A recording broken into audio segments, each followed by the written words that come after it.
The man who sold the Eiffel Tower because people wanted to believe him. Paris, 1925. The Eiffel Tower stood in the center of the city, tall, iron, and strangely controversial. Today, it is a symbol of beauty. Back then, it was something else entirely. To some, it was an eyesore. To others, a mistake.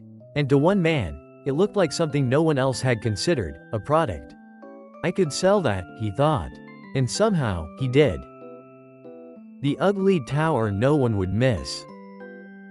To understand how Victor Lustig pulled off the impossible, you have to understand one thing. The Eiffel Tower was not always loved. When it was built for the 1889 World's Fair, it was meant to stand for only 20 years. By 1925, that deadline had long passed. Technically, the tower was living on borrowed time. Worse, many Parisians hated it. Famous writer Guy de Maupassant reportedly called it a giant black smokestack. Others described it as a metal monster rising awkwardly above a city of stone and history. And then there was the cost. Maintaining the tower was expensive. Rust, repainting, repairs, it all added up. Newspapers openly discussed whether it was worth keeping at all. So when rumors began, quiet, official-sounding rumors, that the government might dismantle it for scrap, it didn't sound ridiculous. It sounded reasonable. Enter the gentleman thief. Victor Lustig was not a thief in the usual sense. He didn't break locks. He didn't run through alleys. He practiced something far more subtle. Social engineering, the art of getting people to trust you enough to fool themselves. He studied people, their desires, their fears, their need to feel important. Born in 1890 in Austria-Hungary, Lustig grew up clever, multilingual, and deeply observant. By adulthood, he had transformed himself into something like a traveling actor. Playing roles, changing names, becoming whoever the moment required. Sometimes a nobleman, sometimes a businessman, always believable. The perfect setup. Lustig didn't rush the Eiffel Tower scam. He built it, carefully, step by step. First, he forged official government documents. Then he rented a room at one of the most luxurious hotels in Paris, the Hôtel de Crillon. Finally, he invited a small group of scrap metal dealers to a private meeting. When they arrived, they found not a criminal, but a calm, well-dressed official. He introduced himself as a senior government authority. And then he told them a secret. The tower must be sold. The French government, he explained, could no longer afford to maintain the Eiffel Tower. The decision had been made. It would be dismantled and sold for scrap. But the matter was sensitive. Public outrage would be enormous. So everything had to remain confidential. The dealers listened carefully. The setting felt right. The documents looked real. The explanation made sense. And most importantly, they wanted it to be true badly enough to stop questioning it. The psychology of the perfect victim. Lustig didn't choose randomly. He watched. Among the dealers, one man stood out, André Poisson. Poisson wasn't the most powerful, but he wanted to be. He was eager to prove himself, to step into the inner circle of Parisian business. And Lustig saw it instantly. The quiet hunger to be taken seriously. So he invited Poisson to a private meeting, and introduced one final, brilliant twist. The bribe that made it real. Lustig leaned in and quietly admitted something. His government position did not pay well.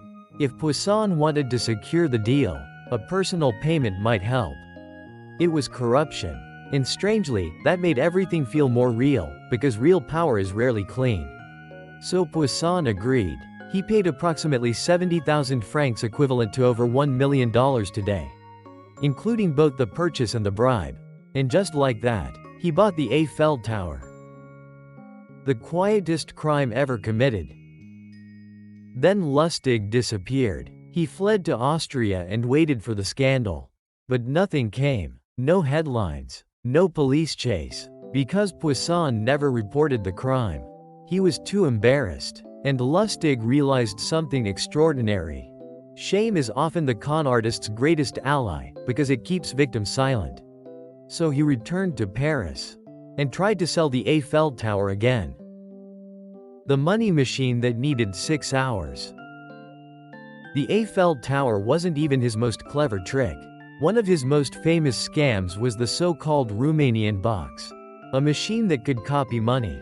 Or so he claimed. Here's how it worked. The victim inserted a real bill. The machine processed it. 6 hours later, it produced a perfect copy. What the victim didn't know was simple. The box already contained a hidden real bill. The 6-hour delay wasn't science. It was pure strategy, time bought with confidence. It gave Lustig 12 to 18 hours to disappear before the victim realized the machine only produced blank paper. By the time they figured it out, he was gone. The rules of the game. Lustig didn't rely on luck. He followed a system, his famous 10 commandments for con men. Some of them sound almost like advice for making friends. Let the other person reveal their opinions, then agree with them. Never look untidy. Never get drunk. Never appear bored. Never boast. In other words, become exactly the person your target is already hoping to trust. Even the mafia fell for him. At one point, Lustig targeted one of the most dangerous men in America, Al Capone. He convinced Capone to invest $50,000 in a fake business deal. Then, after 2 months, he did something unexpected. He gave every dollar back. Capone, surprised and impressed, rewarded him with $5,000. At first glance, it doesn't even look like a scam. But it was. This was what you might call a scam of reputation. Instead of stealing money directly, Lustig was building something more valuable. Trust. By appearing honest, especially to a man like Capone, who trusted almost no one. Lustig created a powerful illusion. He wasn't just another con artist. He was different, reliable, respectable, and that reputation had real value. It opened doors. It reduced suspicion. It made future scams easier and safer. In other words, Lustig didn't take Capone's money. He took something far more useful, his confidence. And in the world of con artists, that can be worth even more than cash. A criminal empire that became too big. Eventually, Lustig moved into counterfeiting. Not small tricks, industrial scale. His operation produced fake money so effectively that authorities estimated up to $100,000 per month was entering circulation during the 1930s. That wasn't just crime. It was large enough to worry the government and distort the economy itself. The fall of the Count. Ironically, Lustig wasn't caught by brilliant detectives. He was betrayed. A jealous lover tipped off authorities. He was arrested, escaped from jail using a rope made of bedsheets, was recaptured, and eventually sentenced to prison. He spent his final years in Alcatraz. And when he died in 1947, his death certificate listed his occupation as something strangely modest. Apprentice salesman. The real lesson. Victor Lustig didn't sell metal. He didn't sell machines. He didn't even sell lies. He sold belief. He understood something most people miss. The easiest lie to believe is the one that already feels true. The Eiffel Tower was expensive. People disliked it. The story made sense. And that was enough. Final thought. It's easy to laugh at a man who bought the Eiffel Tower. But Lustig's story isn't really about foolish victims. It's about something much more uncomfortable. How easily any of us can be convinced, if the story feels just true enough.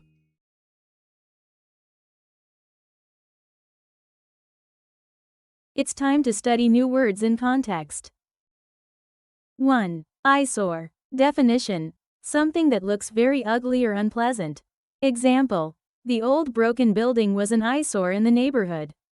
2. Pulled off. Definition: succeeded in doing something difficult. Example: he pulled off the trick even though it seemed impossible. 3. Smokestack. Definition: a tall pipe that lets smoke come out of a factory. Example: black smoke came out of the factory's smokestack. 4. Dismantle. Definition: to take something apart piece by piece. Example: Workers will dismantle the old bridge next year. 5. Scrap. Definition: old or broken material that can be thrown away or reused. Example: the car was sold for scrap after the accident. 6. Multilingual. Definition: able to speak or use many languages.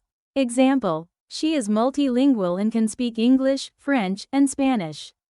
7. Observant. Definition: good at noticing small details.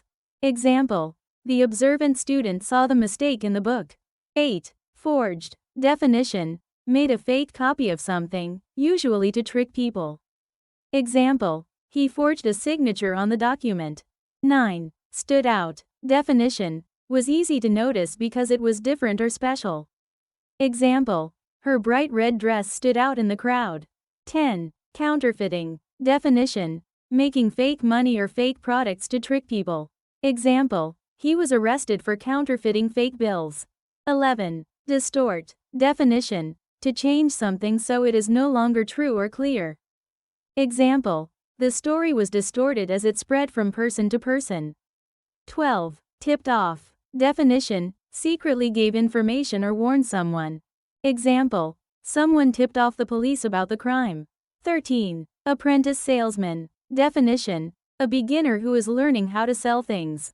Example: he worked as an apprentice salesman in a small shop. Comprehension questions.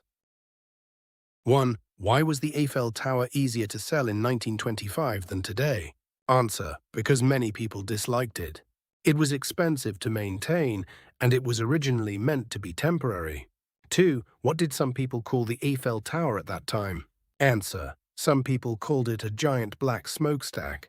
3. What important skill did Victor Lustig use instead of force?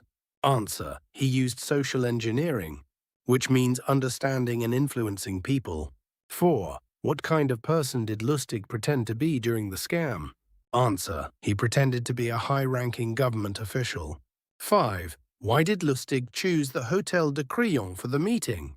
Answer: because it was a luxury hotel that made him look important and trustworthy. 6. What story did Lustig tell the scrap metal dealers? Answer: he told the government plan to dismantle the Eiffel Tower and sell it for scrap. 7. Why did the dealers believe Lustig's story? Answer: because it sounded logical and they wanted it to be true. 8. Why did Lustig choose André Poisson as his main target? Answer: because Poisson wanted to become more successful and respected. 9. How did the bribe make the deal seem more real? Answer: because corruption made the situation feel more like a real business deal. 10. Why didn't André Poisson report the crime? Answer: because he was too embarrassed to admit he had been tricked. 11. What was the trick behind the Romanian box? Answer: it already had a real bill inside, and the delay gave Lustig time to escape. 12. Why did Lustig return the money to Al Capone? Answer: to gain Capone's trust and build a good reputation. 13. What is a scam of reputation? Answer: it is a trick where someone builds trust instead of stealing money directly. 14. Why was Lustig's counterfeiting operation dangerous? Answer: because it produced large amounts of fake money that could harm the economy. 15. What is the main lesson of Victor Lustig's story? Answer: people can be easily tricked if a story feels believable enough.